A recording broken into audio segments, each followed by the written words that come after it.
बड़े सवाल ये हैं, टैरिफ से जुड़ी हुई क्या बड़ी खबरें हैं जिन पर हमें फोकस करना है, नंबर 1। नंबर 2, कमज़ोर शुरुआत के जो संकेत दिख रहे हैं, क्या तुरंत खरीदने का मौका है?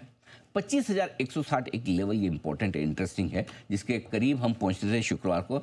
ये क्यों अहम है, इतनी इसकी इंपॉर्टेंस क्यों है, इस पर हम बात करेंगे। एफआईज और डीआईज दोनों की खरीदारी से कितना जोश बाजार में बढ़ने वाला है आज, मिड स्मॉल के शेयरों में क्या बड़ी तेजी की संभावना बन रही है, और किन सेक्टर्स और शेयरों में रहेगा तगड़ा एक्शन, ये बड़े सवालों के साथ बढ़ेंगे हम और आगे। ओके सिंस सर टैरिफ की बात आपने छेड़ी है, तो इसी से जुड़ी क्या क्या खबरें हैं और उनके मायने क्या है, ये समझाएं सर। देखिए, टैरिफ से जुड़ी खबरों में देखिए, ट्रंप की तरफ से कुछ स्टेटमेंट्स आए हैं।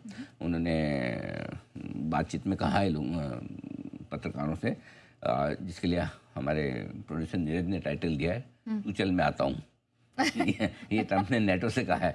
वैसा है, ये उन्होंने ये कहा कि भाई, ये ट्रंप के स्टेटमेंट, ये सारे बयान उनके, कि मैं रूस पर कड़े प्रतिबंध लगाऊंगा, पहले तुम लगाओ, नेटो से कहा। जिससे, और नेटो को ये भी कहा कि अगर आप सब लोग सहमत हो और रूस से तेल खरीदना बंद कर दो तो बहुत अच्छा। चीन पर 50 से 100% टैरिफ लगाओ आप, फिर मैं भी लगाऊंगा, ये भी पहले तुम लगाओ, ठीक है। चीन पर अभी टैरिफ लगा लो, जब रशिया यूक्रेन युद्ध खत्म हो जाएगा तो हटा लेंगे।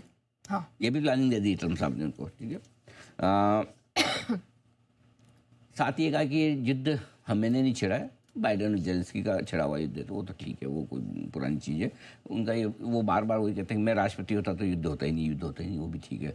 और बोले कि नेटो अगर मेरी बात मान ले तो युद्ध खत्म हो जाए। अब देखो, उन्होंने पहले रशिया यूक्रेन को कहा, फिर चीन को कहा, फिर हमको कहा युद्ध खत्म करा, हमसे सबसे हार के अब नेटो को कह रहे हैं कि तुम युद्ध खत्म करा, मतलब उनसे ना हो पा रहा है। ईयू को भी तो कहा था। हाँ, ईयू को भी कह दिया, अब नेटो को कह रहे हैं। मतलब कुल मिला के है कि वो बोले मैं प्रेसिडेंट बनते 24 घंटे में बंद कर दूंगा युद्ध दोनों का। अब सबके पास जा रहे हैं, तुम करा दो, तुम करा दो, तुम करा दो, नोबेल मुझे दे दो। बहुत दिनों बाद मैंने आज ट्रोल किया। अरे कल परसों ना वो मुझे किसी बहुत ही लर्नेड ब्यूरोक्रेट ने एक मैसेज भी भेजा, मैं बोला कि अनिल जी को बोलो ट्रम्प को इतना ना खींचे।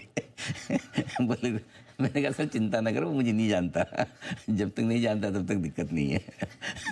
बुरा नहीं लगेगा। सर कहीं तो दिल की बात बोलेगा आदमी। अगर वो अपने दिल की बात ऐसे ही बोलते तो हमें भी तो बोलने का हक है। तो जो है वो है, मतलब कभी अच्छा बोलते मैं तारीफ भी करता हूँ, ऐसा नहीं मैंने तारीफ नहीं की, एक आध बार की है। मतलब साल में 365 दिन हो तो 5 दिन तो कर देता हूँ तारीफ में, ऐसा नहीं करता। और बीच में तो शांत भी थे, तभी हाँ, तब मैंने बोला भी, ही इज माय फेवरेट यार, लव मी और hate me, can't ignore me kind of, है ना। हाँ, तो ट्रम्प साहब बोल रहे हैं अब नेटो के पास जा रहे हैं, भाई तुम करा दो। और वो कह रहे हैं कि अगर नेटो देश उनकी बात नहीं मानते तो आप, मेरा मतलब ट्रम्प का खुद का, अमेरिका का, सबका टाइम, एनर्जी, मनी, सब पैसा सब वेस्ट कर रहे हैं। ऐसा ज्ञान प्राप्त हुआ है ट्रम्प साहब को। अच्छा, बाय द वे, इस बीच में एक छोटा बयान हमारे को लेके भी दिया था उन्होंने कि ये भारत और अमेरिका के बीच में टैरिफ वालों चीज़ों को लेकर ही थोड़ा सा तनाव बढ़ गया, हमारे बीच में खिंचाव आ गया थोड़ा सा। बट ऐसा अच्छी बात है कि पिछले 3 बार जब भी मुँह खोले, भारत के लिए ख़राब नहीं बोले।